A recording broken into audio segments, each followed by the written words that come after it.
আমরা সুন্নাত পদ্ধতিতে রোজা পালনের জন্য কয়েকটা পর্যায় বলবো। প্রথম কথা হলো, আমরা রোজার চাঁদ যদি আমরা দেখি, প্রতি মাসে চাঁদ দেখার একটা দোয়া আছে, এটা আমরা পড়ার চেষ্টা করব। আল্লাহু আকবার বলা, আল্লাহুম্মা আহিল্লাহু আলাইনা বিল ইমনি ওয়াল ঈমান ওয়াস সালামাতি ওয়াল ইসলাম ওয়া রাব্বি ওয়া রাব্বুকাল্লাহ। অনেকে চাঁদ দেখলে সালাম দেয়, আমাদের দেশে বোধহয় এখনো আছে, দেখছেন নাকি? নতুন চাঁদ দেখলে সালাম দেওয়া, এটা কিন্তু ঠিক না, এটা খুবই খারাপ কাজ।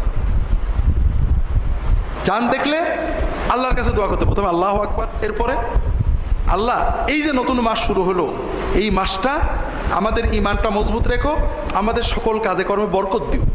দোয়াটা কেমন হলো? হ্যাঁ, মাসের শুরুতেই আল্লাহর কাছে বরকত চেয়ে নিলেন। ওয়াসসালামাতু ওয়াল ইসলাম, আমাদের দিন ইসলাম ঠিক রেখো, আমাদের নিরাপত্তা বিপদ আপদ থেকে মুক্ত রেখো।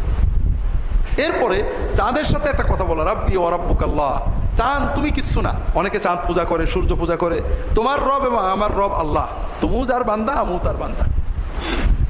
চাঁদ কিছু না, কিন্তু নতুন চাঁদ উঠেছে, আমি আল্লাহর কাছে দোয়া চাচ্ছি। এটা পারলে পড়বেন।